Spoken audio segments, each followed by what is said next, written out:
Good evening. My name is Louis Harbison, and I'm director of the Borderlands Research Institute. Tonight, we have a webinar on the Big Bend seminar series on energy development, and I will not only be a moderator, but I'll also be one of your speakers. Momentarily, my colleague Billy Tarrant, who's the Associate Director of Stewardship Services, will be joining us. And in the background, we also have Dr. Stacy Dewald and Destiny Locke, and you may hear from them also, making sure that technology is working, but also helping with the question and answer session. There is a question and answer session. There is a chat that you are able to submit your questions to Billy or myself. So I encourage you to do that now and throughout. And then at the Q&A session, they will actually give those back to us so that we can try to address your questions. Thank you again for joining us. This is the third seminar in our series. Our first seminar was Development by Design by Joe Kiesecker and Melinda Taylor, where we basically fleshed out the framework for the development by design process. And then most recently, we had a group of experts that spoke specifically about the energy development and conservation and where those two meet, the positives and the negatives. And we worked down from basically a national level to the state level and then to a ranch level.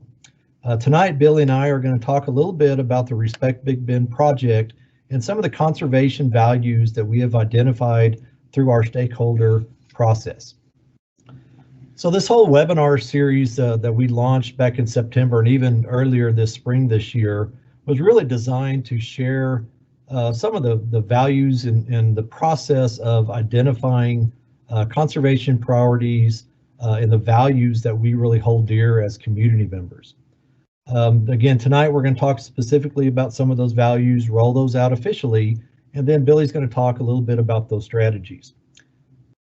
We want to hear from you. So these are values from a small group of stakeholders that have broad representation, but that's one thing we really want to do, and eventually we will get to as far as a rollout, is hear back from a much broader constituency. And so just think about that as we're going through these slides on what you agree with and what you don't agree with. So again, we are looking for feedback. Before we jump in, I certainly need to acknowledge the funding partners, which really was catalyzed by the Cynthia and George Mitchell Foundation. We brought in some other great community foundations like the Permian Basin Area Foundation, the Meadows Foundation, and Stillwater Foundation. None of our work with Respect Big Bend initiative could be possible without the support of those entities. And then we also have a really broad and very talented group of partners that were the coalition, Bureau of Economic Geology, Hudson Pacific and the communication team, Texas Agricultural Land Trust, the Nature Conservancy, Environmental Defense Fund, Avert and Associates, and of course, University of Texas Law. I wanted to share a little bit about where we're going. So this is kind of our journey. This is our roadmap for the evening. I'm going to talk a little bit about this part of the world, which I affectionately call the last frontier. A lot of folks call it the Greater Big Bend region, or maybe the Trans-Pecos, or even far west Texas. But all of them really refer to that area west of the Pecos. Then I'm going to talk a little bit about some of the challenges that we are seeing in the region and how those really affect some of the conservation opportunities that are here. And then lastly, we are going to roll out those values and those strategies.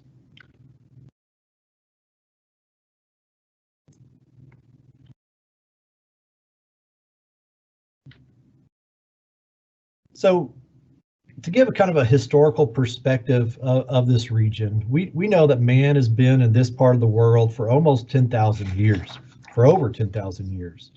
We had Native American tribes ranging from the Chisos to Humanos to Apaches and Comanches. And what we really don't know is really what this part of the world looked like. That little pictograph there, represents anything from deer to elk to sacred hunters, but the interpretation of that type of historical evidence is really in the eye of the beholder. I know, for example, when I had a 5-year-old and they were putting art on the refrigerator, I never got it right. And so it's really difficult to understand really what this region looked like.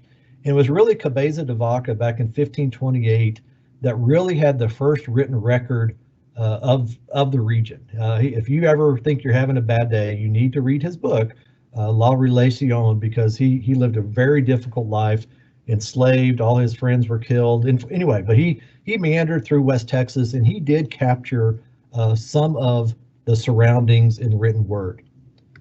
It really wasn't until the biological surveys, the great explorers and naturalists like Bailey and Merriam and Fuertes, that we really started to get a feel. Not only pictures, photographs were invented, and so you see some folks there taking some pictures, but we also had more natural history investigations and recordings, and so we have a much better feel really of the last 125 years, or really what the Trans-Pecos was. The bottom line is that this region was very much a well-kept secret. It wasn't until about 1944 when Amon Carter, a philanthropist out of Fort Worth, worked with the President Roosevelt's team to designate Big Bend National Park as one of our first national parks in the state. And it was really that discovery and that establishment that started bringing a lot more attention to the region. We certainly had ranching heritage in the region, and of course we had large ranches across, cattle, railroads, all these kind of things kind of came together really in the early 1900s. And of course today, we know that today we have vibrant communities, we have eclectic communities, and it's also grounded and surrounded by strong ag production, a great tourist economy, and again, a really special playground. I really think that this part of the world is one of Texas's favorite playgrounds. It is rare to see a Texas Monthly issue that doesn't have some sort of feature or acknowledgement of the greater Big Bend region. And so that, to me, that just kind of embodies the idea that this part of the world is beloved to many. And when we get into the natural history of the region, we have just a tremendous amount of diversity, and I can't really speak to that in such a short amount of time tonight. But if you think about, as we climb in elevation, as you drive from, let's say, Fort Stockton into Alpine or into Fort Davis, you go through all these life zones, from the scrublands to the grasslands to more of a woodland type of habitat. Then you get into really pristine forests in those upper mountains. And that change in diversity or elevation really leads to significant diversity that we see in a lot of our vertebrate species and in plants. We have over 500 bird species that are acknowledged to be in the region. It's a herping world out here. We have all sorts of reptiles and amphibians, and then we have a lot of mammals. You know, when most people think about a desert, they think of Looney Tunes, Roadrunner, and Coyote, but the reality is there is a ton of diversity literally in our backyard. So much so that we have several international organizations that have really ranked the Chihuahua Desert really high as far as a priority area, Conservation International, World Wildlife Fund, and several others. But the challenge is this. We live in a wonderful country, a wonderful state, a wonderful part of the state, and we see really human population growing and growing and growing, and that's really not due to change. And so as those populations grow, we're going to see more conflict. We're going to see more urban sprawl. We're going to see more conflict between wildlife resources and things that we are hoping to have in an urban or suburban element. We are expected in Texas to have almost 30 million people by 2050, and that, to be honest, is probably an underestimate.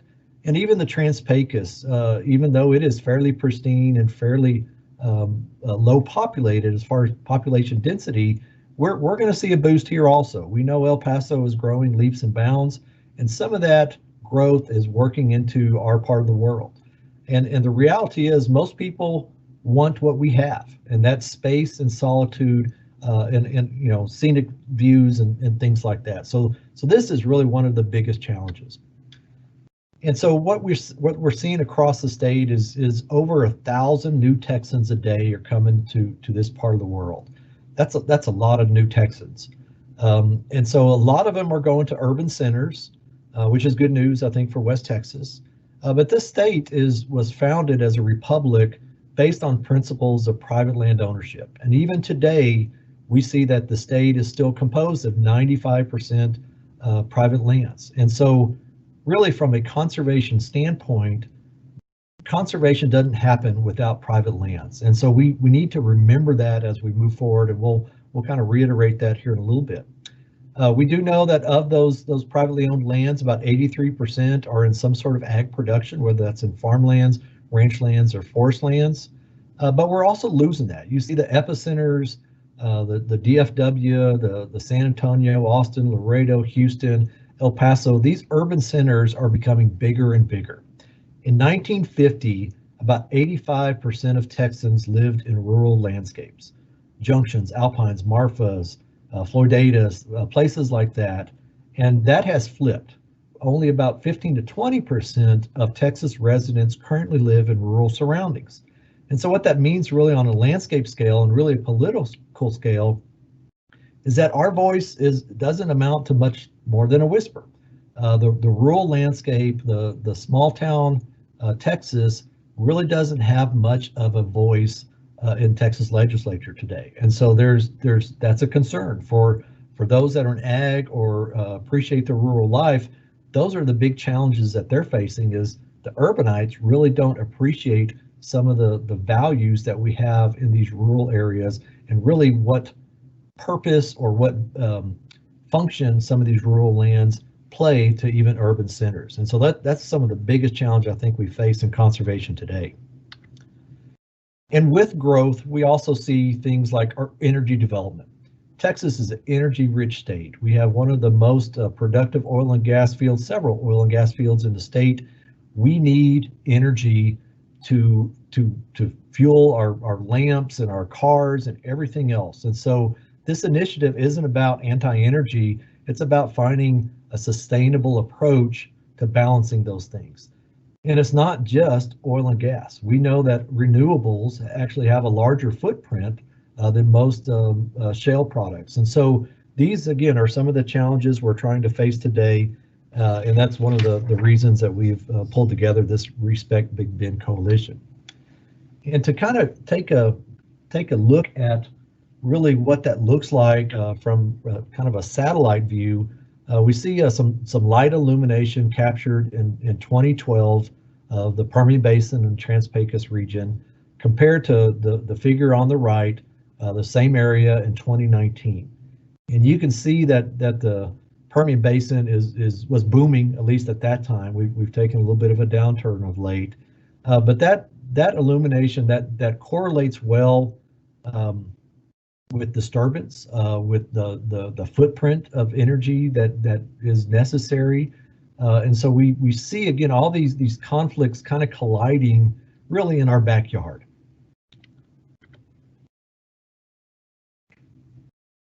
And so we're working, one of the great partners, there's a lot of great partners in the Respect Big Bend Coalition, is the Bureau of Economic Geology, which, to be honest, I didn't know much about before this project.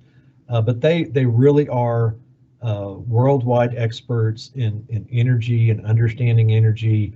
They're geologists, they're demographers, they're soil scientists, conservationists. They're just this great big think tank that really helps the state really better understand the products that we have and the resources that we're able to utilize. And so over the last 18 months, they've been working on a variety of projections for oil and gas, solar, and wind. And I'm not going to go into these because we've actually covered them in a previous seminar. But the bottom line is look at that footprint. So we see certainly the Tri-County area, Jeff Davis, Presidio, and Brewster County. We see that for the most part, oil and gas doesn't appear to be coming our way. These are projections for the future, so they got out their crystal ball to kind of tell us what to expect. From a solar standpoint, we know, we have over 300 days of sunshine in this region. Solar is going to have a bigger play in this region. And so that's one of the things we're trying to figure out is what will that look like, and then how can we manage that or mitigate those impacts. And then lastly, we know wind, of course, is creeping in from the east. The McCamey area, Fort Stockton, we see a lot more wind turbines popping up in this part of the world. But the good news, at least for the Tri-County, is that a lot of our habitats and elevations are actually too rugged and too steep and too tall, sometimes too windy, sometimes not windy enough. And so this is all part of the projections that they're playing, and then we'll kind of look at what this means from a conservation standpoint. For 20 some odd years, I've taught an introductory wildlife management class, and in the first day, or at least the first week, we go over some core definitions, and one of them is this concept called wildlife management, and it has a lot of application to this conflict that we're seeing, or we're trying to prepare for, and so the authors of that book, Bolin and Robinson, they define wildlife management as application of ecological knowledge that strikes a balance between the needs of wildlife and the needs of people. And that's really what this initiative is about, is identifying the conservation priorities and values of the region, and then looking at those energy projections and trying to come up with solutions. Win-win solutions is what we're looking for, of course. And so the Respect Big Bend, again, catalyzed by the Cynthia and George Mitchell Foundation, they pulled those partners together, and we started fleshing out really what does this look like? What can we do? How do we set this up? And we don't want something that's going to be agency driven or government driven. And so you'll see from that partners page, really the diversity of different partners that are there. But we came up with this mission to inspire and empower all stakeholders to conserve the unique resources and protect the iconic communities of the greater Big Bend region while developing energy responsibly.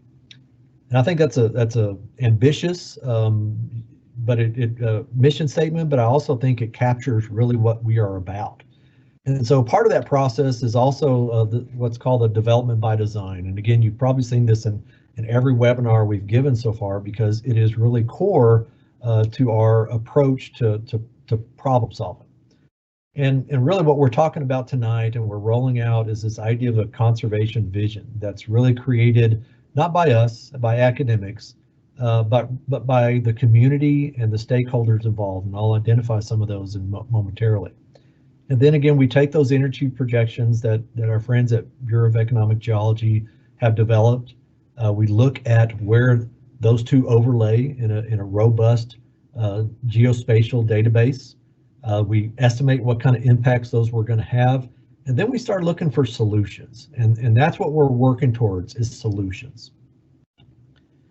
And so I mentioned the stakeholders, and that's really key to this whole process. And early on, again, our friends, one of our partners, Hudson Pacific, convened this group, and we started talking about who are those people that really should have a voice, or should be at least be aware of this process that we have with Respect Big Bend. And you see, I'm not going to read all these, but there's a couple key ones here that really stand out, and really what we constituted our stakeholder advisory group consisted of. And that is landowners, that is industry partners, that is our conservation partners, and that's our community members. Now the others, the regulator, the general public, and the media and the influencers, those are all people that are going to get information, some ahead of time, some after the fact. But that is and we have different action items and strategies for all of these stakeholders to make sure that they are kept in the loop. And again, this whole seminar series is really based upon that critical principle.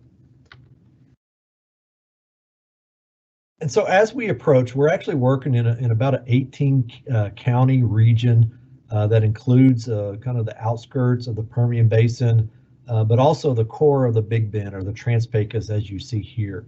And we divided this region up into several kind of subgroups, so to speak, and we started this whole process And really what we're going to talk about tonight is specific to the Tri-County. Again, Jeff Davis, Presidio, and Brewster counties. The membership of our stakeholder advisory group, which we of course, as academics or government types, we have an acronym to go with that. The SAG group is again made up of landowners, mineral owners, industry partners, conservation partners, and community members. And these individuals were identified or they volunteered, and we kept this to kind of a tight group because there was a lot of homework involved. Really, over the last 2 years, we have met on average about every 45 days or so. And so these folks have put in a lot of hours getting us to this point, and we still have some work to do with this advisory group. And again, the way we kind of, or at least the way I couch this idea, this whole model of stakeholder engagement and the partners and how we interact with each other, I view it as really the partners kind of built the ship.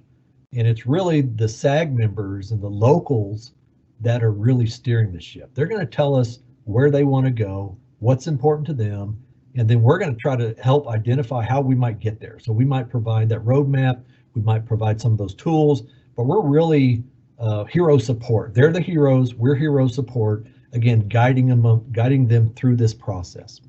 And again, the idea is that we use science to make decisions. That is really the mantra of the Institute, and I think a lot of conservation organizations, and hopefully a lot of industry partners and landowners, everything else, is let science be your guide. And so here's the values that we've identified. And again, I'll hand it over here shortly to Billy to talk about really what some of these mean. Now, most of these are not really ranked in priority, except for this one. It was very evident from the very diverse group of stakeholders that really what makes this place so special is because of the land stewards of the ranching community that are able to maintain those landscapes and all the other values we're about to identify. It really is on the shoulders of those landowners. And yes, we have public lands out here. We have, some of the largest wildlife management areas, the largest state park, the largest national park in the state of Texas. And those are great. And we love those areas, but it's really everything in between. That only represents about 8% of the region.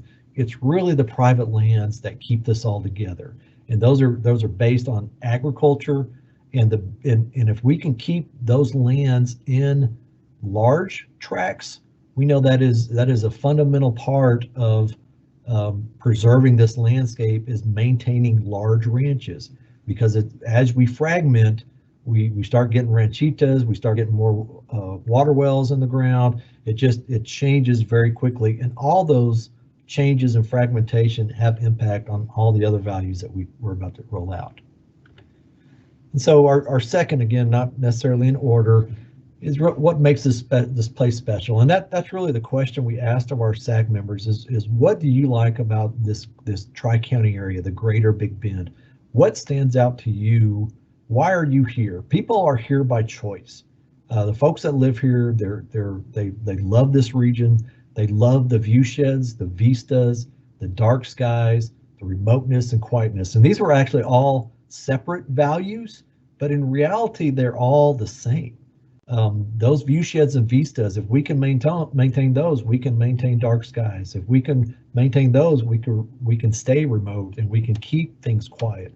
And when you talk to any urbanite relative that comes and visits the Big Bend or whoever that is, these are things they value too. So it's not just our local communities. These are tourists and everybody else that value this region for what it is. They love coming out to watch the stars at Big Bend National Park, or they love just sitting on the side of the road and not seeing a car for 30 minutes. And so these are the values that, again, that make this place special. Our next set of values are really kind of habitat centric. Our sky islands, our water resources, and grasslands. And as a biologist, I will say our montane habitats, which are the upper edge of our sky islands, our water resources, I could say riparian habitats, and then of course our grasslands. And each of these habitat types really have a different suite of species that are dependent on it. we have wintering grassland birds that are so important, and this region holds them in the winter before they migrate. And so it's part of the migration of those birds. The riparian habitats, anything water related, there's nothing more precious in the desert as water. And so those habitats, surface water, but also subsurface water, groundwater conservation districts, and the work that they do are so important. And then again, the sky islands. You know, a sky island, for those that are not familiar with this term, it's literally an island. Instead of surrounded by water, it's surrounded by different habitat. And so if you look at black bears, for example, or bighorn sheep, those animals specialize in sky island type of habitats. And so everything down low, like that grassland you see in the picture, that's inhospitable to those species. And so they have to leapfrog from one mountain range to the next. We have wintering birds. We have, if y'all didn't see it this year, we had a wonderful migration of warblers and other migratory birds this year, and they just leapfrog from suitable habitat to suitable habitat. So again, this is one of our values. And I've already mentioned migration. Obviously, the wintering grassland birds, the pollinator species that we have, but the contiguousness of our habitats is nothing else like it in Texas. We still have some of the largest ranches that provide some of the best habitat really in the world for grassland species like pronghorn, or that more montane desert. And so all of these are connected, and if we chop it up or cut it down, we're really taking a risk on whether these species are going to be able to survive. Because all these species, one common denominator of all of them is that they need vast space. The areas that they require is really off the scale compared to some other parts of the state. Let's say white-tailed deer and things like that. They need really large amounts of habitat. And one of the economic drivers of the region, and really one of the things that really bring a lot of people, you know, Big Bend National Park gets almost 500,000 visitors a year. We are loving that poor park to death in some respect, but the tourism industry is really what drives the economy for this region. It's really agriculture, it's tourism, and it's hunting. And tourism and hunting is really mostly people coming from other areas to this region to appreciate it, and again, they find value in it. That could be from bird watching, which bird watchers outnumber hunters like 100 to 1, I think. The hunting aspects, even when we have a good spring down at the park or along the river, we get thousands of people coming out to this region just to look at bluebonnets and look at the color and the diversity and the contrast that we have in those mountain ranges. And certainly McDonald Observatory is out here for a reason. It's because those dark skies, but it's also just a gem of a location for tourists in this region. And then our community is really not a conservation value per se, but really what makes, really what kind of is the glue between a lot of these landscapes are really these iconic communities of Fort Davis and Alpine and Marfa and Presidio and Marathon and all the others that we have. Each one of them is unique, and it's when I host people, I talk about that, how eclectic some towns are and how traditional some others are, how one is more academic. Anyway, it's really interesting to watch those communities, and those communities, although you know they're in different jurisdictions, they're pretty tight, and I know we can do better from a communication standpoint between the communities, but we look out for each other. It's like, you know, you root for all the Texas teams in the Big 12 when they're not playing your favorite team. And so it's the same kind of principle. But where else can you go and watch a ball game on a field like Coconut Field? You know, from the Bucks to the Shorthorns to Lobos and beyond. It's just a very special place. And again, people are here by choice. And then lastly is really what makes some of those communities special is really kind of our culture, music, and art of those communities, and not just within the towns, but what's kind of spills over in some of the other areas. You know, there's not a better time than um, I can't even think of the music festival, the Big Bend, the art walk that's coming up. Obviously, Marfa's got a great sense on the art world, and this part, and brings just a ton of visitors to the region. And so there's just a lot of culture broadly that we can offer the world in this part of the world. And so these are the values. These are the things that, again, our select group of stakeholders have identified. And I know for me, just watching, these are my values too. This is why I'm here 20 some odd years, and many other people. But again, we do want some feedback on, what we may be missing. But for now, I'm going to pass it over to Billy Tarrant, again, our Associate Director of Stewardship Services, and he's going to dive a little bit deeper on some of these values.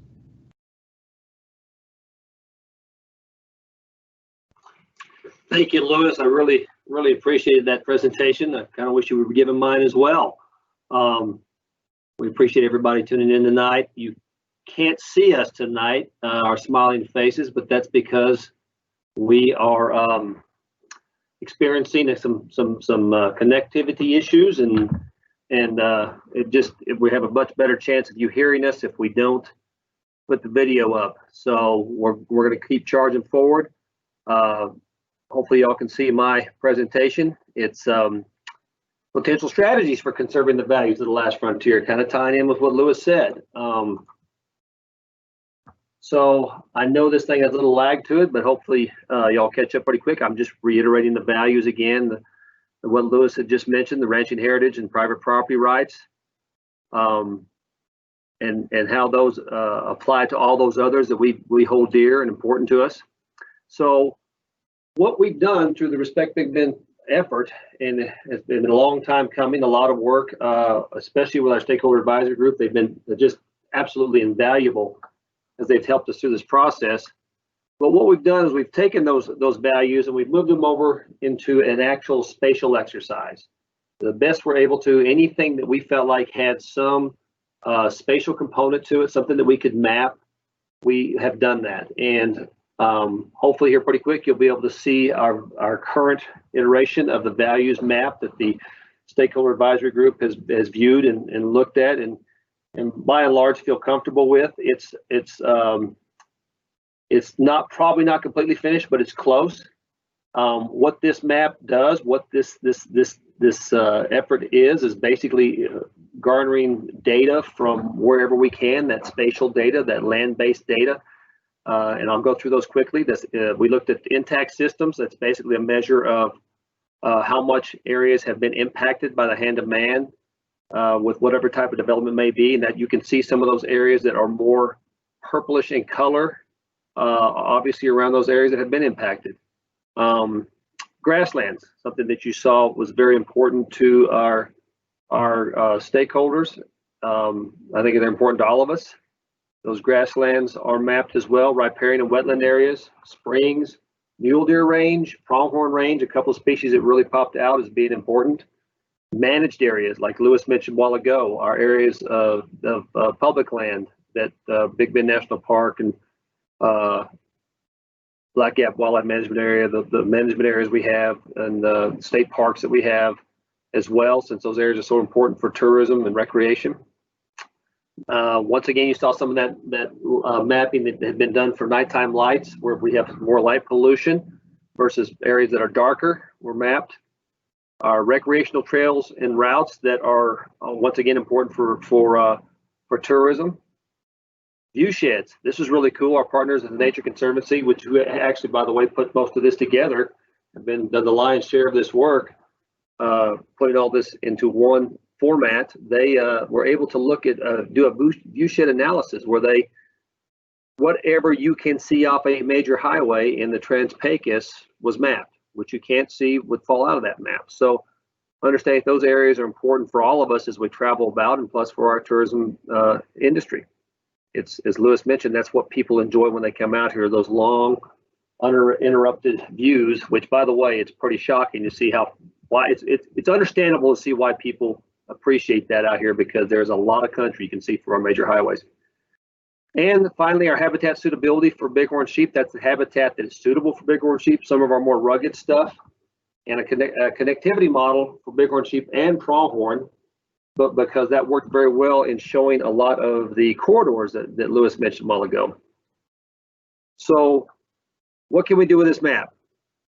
Well, one possible way to utilize this effort is to engage our industry partners and say, for example, we have a proposed transmission line that has been scheduled to occur, but it transects quite a bit of area that we consider of high value. So they can then utilize that data and work with us to come up with an alternative. As you can see, hopefully by now, one alternative is it will bypass some of those areas of high conservation value, and there's another one that's even better for bypassing those areas of conservation value. There's lots of other opportunities and scenarios that we can work on as far as working with an individual landowner, for example, on their ranch if they choose to develop something, whether it's energy, whether it's mining, whatever it may be. If we're able to work with them and say, if you move this a certain place based upon this effort, you're not going to impact the values that everybody out here cherishes. And interestingly enough, as you can imagine, most of the time those ranchers' values align with our values, and they see that opportunity as well. So next, I want to move into potential solutions, and hopefully I am able to do this in a timely manner, because I am putting these up on the screen pretty quickly. These are some ideas that came from from internally with us at the coalition, but also our stakeholder advisory group, our SAG, and these are just broad brush stroke ideas. One of the most important things we could do is engage our industry partners and promote utilization of the Respect Big Bend plan. Once this plan is finalized, this report is done, and this tool is available, we're optimistic that we can engage folks and see and have them utilize it when they're planning industry activities in the region. We can also similarly work with our landowner partners when they have those development opportunities, like I mentioned a while ago. This can assist them with siting decisions where they may choose to site a solar farm, for example, or a wind farm, or oil and gas development. I know Lewis mentioned that our chances for development aren't near what they are in the rest of the Trans-Pecos. And I'll mention in here in a minute about how things may change in the future. But regardless, when those opportunities do come, we want to be able to assist those landowners making those decisions. I also put best management practices in here. Basically, that's there are a lot of energy companies that do a very good job working with their landowner partners to minimize disturbance, minimize imprint, and those BMPs, those best management practices, would be something that we would encourage landowners and energy companies to work towards. In a similar vein, surface use agreements, the landowner goes as a opportunity to develop energy on their property. They need to have a good surface use agreement that both the landowner and the company understand what they're asking for. Hopefully, if y'all saw our last presentation from some of our conservation partners, especially I want to mention Chase and his work on Chase Curry and his work on the San Pedro Ranch in South Texas. That's about as good as you can get. That's a fantastic surface use agreement they had in place. They really minimize not only the footprint of development on their property by utilizing existing roads, putting several wells on one pad, for example, but also the reclamation and restoration after that activity is over. It's just amazing to see. So kind of emulating some of those practices where we've seen excellent work done on the restoration and siting scale. Also assisting landowners with estate planning and legal consultation. It's probably one of the biggest issues we face out here is the fact that these ranches are these large unimpacted ranches are, economically, they're worth a lot more if you sell them than they are if you work them. And if they are sold, then they could be developed, which of course is a boon possibly for that landowner, but it is a loss for a lot of us when it comes to our values. It's a loss for working lands and agriculture. So as these landowners have this is one of the biggest, I don't want to put this, one of the biggest problems that they face is estate taxes and planning that estate transition between generations. So that's popped up, and it's something we would sure like to facilitate in the future, if at all possible, is assist landowners with estate planning and legal consultation, not only with energy development, but also with their own personal work that they do with their heirs. This is something that's big for us and at BRI. It's big for our conservation partners, and it's really helped a lot with our landowner partners and some of their goals and objectives. Incentive-based cost share opportunities, we've been doing a lot of work over thousands of acres out here, restoring some of our grasslands that have been altered for years for a lot of different reasons. But bottom line is, by going out there and doing brush control and opening up a lot of that country and having a lot more grass come in, it's great habitat for wildlife. It's great habitat for pronghorn, for grassland birds, for kit foxes. And it also it's a win-win for the landowner because it gives them more grazing opportunities. These incentive-based voluntary cost share opportunities exist with a bunch of our conservation partners. Will continue to facilitate that. Conservation easements, right now, that is probably one of the biggest ways that we see a landowner having a very large payday when it comes to their property. They do lose, obviously. It's something that has to be weighed within their family, but they do lose the ability to develop that property potentially. But it is something that can keep working lands together. Our partners with the Texas Agricultural Land Trust, who really know their way around conservation easements and how those are beneficial to ranchers and really assist with planning that next generation's economic viability. I'll say, they obviously they have some there are concerns about them, but and they're not for everybody. I think that's one of the first things our partners will say, but they do have their place, and sometimes they can really be helpful in holding large ranches together and keeping that working agriculture on the landscape. Something that's relatively new, bottom line is, our big ranches, our working ranches, they give us the clean water we drink. They give us the clean air that we breathe, by and large. They provide us with carbon sequestration. There is a lot of ecosystem services that are provided to society that our landowner partners provide, and they're never compensated for it. So there is a movement out there to begin to look at how to quantify some of this and provide those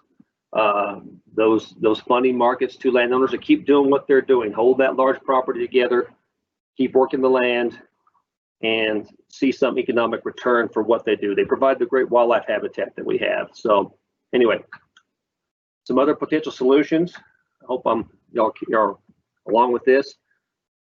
These are some that this is just a smattering of some of the ones we've come up with. That we have a lot more, but I wanted to be sure and get these out there to you now. Continue to support dark sky initiatives. Those are something that our friends, for example, the Dark Sky Reserve effort that's going on with our partners at the McDonald Observatory.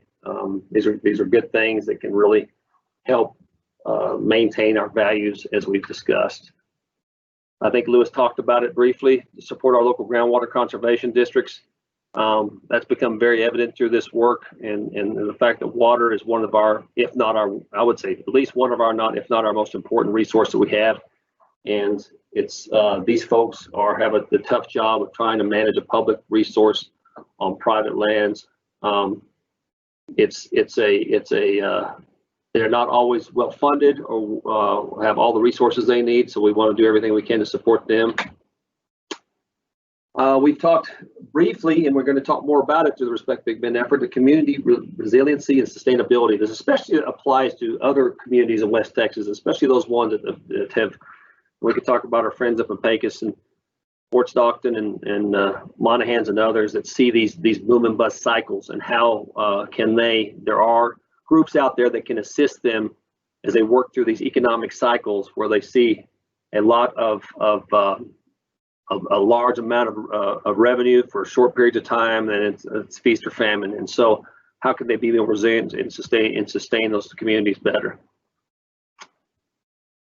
Would like to really promote industry examples of effective stakeholder engagement.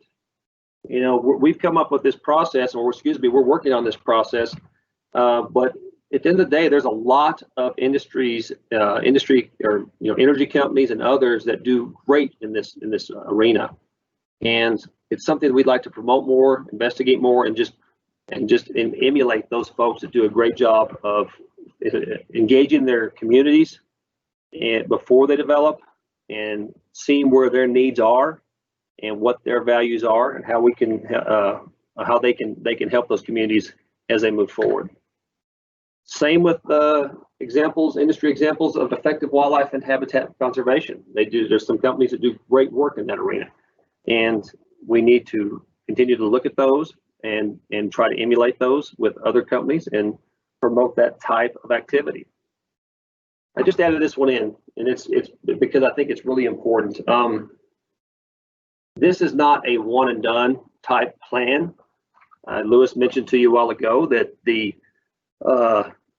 that development does appear to be knocking on our doorstep in the Tri-County area, but things change. The bottom line is that there is, and the geology underneath us does, in certain areas of the Tri-County, does appear to support some potential for oil and gas extraction. And at some point, technology is going to catch up enough to make it economical. So this plan it cannot be static. It's got to be dynamic. It's got to continue to change. We need to continue to engage our stakeholders as energy projections change. Maybe the values change. Who knows what's going to change in the future? But we need to continue to keep this relevant and upfront and new, and continue to work with our industry, landowner, and community partners to make that happen. I'm going to open up a little bit of the curtain now in the Respect Big Bend Stakeholder Advisory Group, the SAG. This is just 2 draft findings and principles, kind of incorporating some of those things I just mentioned into a finding and principle type format.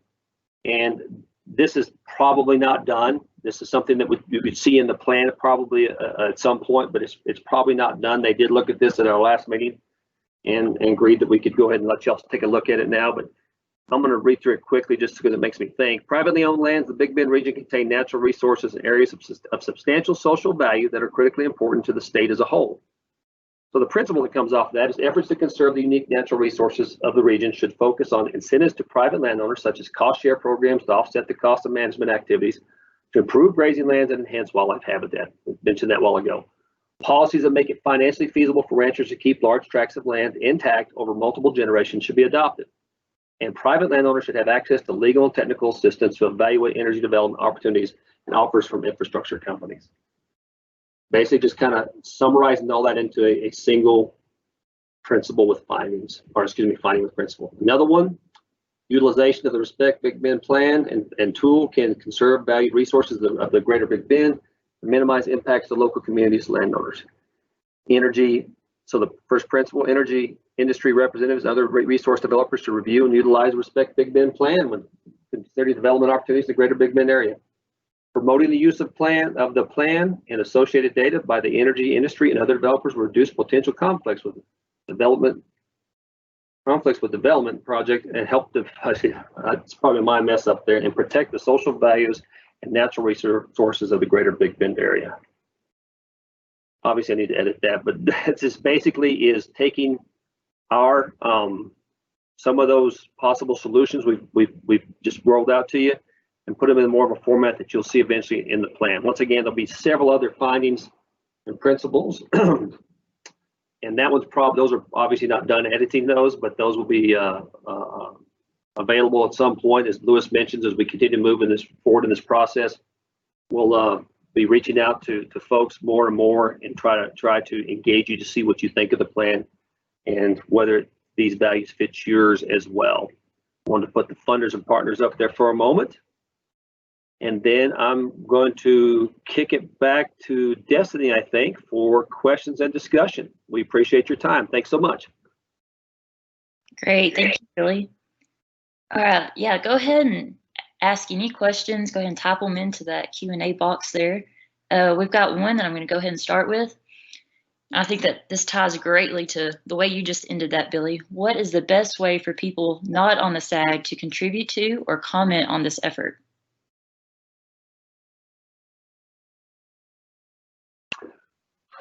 Oh, maybe we should have kicked that to Lewis. You know, if you'd like to, give me a call.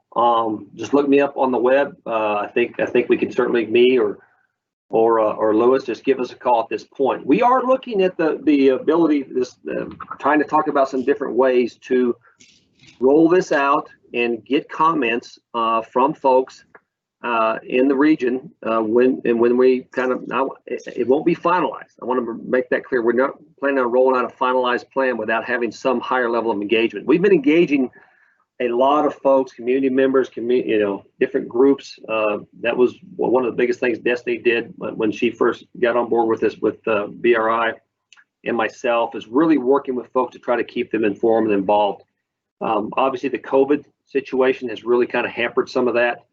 But yeah, just for the time being, if you'd like to provide those to us or just send them in an email, we'll try to get you. I tell you what, on the comments, maybe we could put up our general email address, or even put mine. I don't care. That'd be fine as well.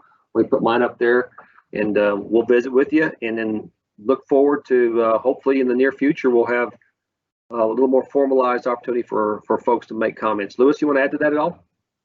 Yeah, just to reiterate that, we will have a rollout and a communication and outreach plan, which will include input. We do not have the specifics of that right now. We're really focused on really these recommendations and findings and principles. But really the first quarter, I would think the first half of 2021, you're going to see a lot of information coming out on radios and newspapers and websites about your opportunity to evaluate some of these findings. Perfect. All right, and yeah, Stacy just added to that to the box that looks like Billy's contact information on the BRI website. So check that out. Let's go on to the next question. Why did the landscape map show development east of El Paso? You want to jump on that one, Lewis? You bet. I think, and maybe you can correct me if I'm wrong, obviously just the impact of El Paso itself and how much development's taking place there, but that map has always caught me on that one as well. I think what that is, that was a period of time, I think it was about a 10, I can't remember what you put up there, 10, 20-year period of time. There were several very large, pristine ranches in Hudspeth County, close to El Paso, that were broken up and sold on the internet. Very, very cheap. Typically bought sight unseen. Most of them, they've had roads scratched on them a little, in a few houses put out there, but they have not been significantly developed. But I think that's probably the answer there. And unfortunately, there was a lot of really good grassland habitat that was important for pronghorn and some of our other species. And I'm not going to say it's completely lost, but it's been impacted significantly by that development effort. So I assume that's probably what's driving that, Lewis, unless you have another idea. No, I think that's spot on. Awesome. Next question is how has the industry played a role, and were they sincere in their interest? Well, I'll jump on that one. I guess first thing is we have to realize that industry is there's really 2 or 3 primary parties that are going to be involved in any sort of energy transaction. Obviously, energy industry, the surface use owner, and the mineral owner, and sometimes those last 2 are actually connected. And so anything that we do with this process absolutely has to have industry at the table. We can have some sort of utopian plan that we can roll out, but if we don't have their input at the beginning of this process and throughout this process, it's doomed to fail. And we've had some wonderful representation by 3 different corporations that really are in the forefront as far as conservation goes, that have interest in this region. and they have helped us. They have shed a lot of light on some things that we didn't know about. They were able to, I think, communicate with landowners on some of those strategies that may or may not work. And so they've been incredibly effective in guiding this process. And they have absolutely been respectful of the process, and they have strong conservation values individually. The two I'm thinking of in particular, you know, their whole life they've been surrounded by conservation. So I've been very impressed with the industry, and I obviously there's, you know, in such a broad category like industry, there's always going to be some bad actors, but I promise you the ones that we've had on our SAG, our advisory group, have been the opposite of that. They have been the good actors and really the role models for all industry to follow. Good deal. We've got another one in. Will the map that you showed be available to the public, and if so, when? Yes, in some format.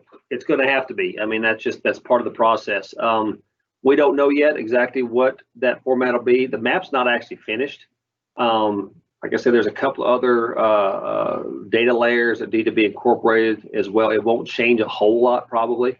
And to be fair, the Stakeholder Advisory Group has looked at it several times. But if they chose to come back and tweak some things, that's their ability to do as well. They feel like that the effort has missed something. So I don't know, maybe let Lewis kind of answer that. We don't know exactly how it's going to be available, whether it's going to be online, whether it's going to be in a hard copy of a report, or what it may be. But it will be available, and we'll let y'all know soon. Yeah, and I guess the only thing to add is that, you know, these maps are not static. They are going to be updated through time as things change. You know, the landscape change, the energy projections change, even the models that have been created for some of these projections. You know, they're only as good as the assumptions. And Billy addressed it once before. Is, you know, as technology advances, there may be more opportunities for energy to come to this part of the region. But right now, solar is probably the one energy sector that is probably most likely to be coming to the Tri-County area. But even that, it's not nearly at the scale that should bring a lot of concern, but it's still something we need to be aware of and plan for it, and again, mitigate it when it does happen. Right. Let's go on to the next one. Is BRI RBV looking for a minimum operation size to partner with as far as private landowners? In the Trans-Pecos area, we have landowners with 20 acres in Terlingua Ranch to 20,000 acre operations. What size is a minimum? For example, 5,000 or 500, and to contribute to help with pronghorn or bighorn, etc. Yeah, I'll dive into that one. You know, we do not we are not prejudiced on ranch size. I will say that a lot of the habitat needs kind of help identify roughly, you know, so for like a pronghorn restoration, one, the decision isn't ours. It lies with Texas Parks and Wildlife Department. But we partner with, you know, 5 acre properties to, you know, 50,000 acre properties. So if there's something that we can help with, we want to hear from you. A lot of our work is funded, and you know, we have to find that funding to make things happen. But that's what we do. Is we listen to our stakeholders and find out what those research priorities are, and then try to address them with good science. All right, then the question right after that is regarding incentive-based cost share opportunities. What does that look like? For example, cedar tree removal in grasslands, is that something BRI RBV would help share cost on removing?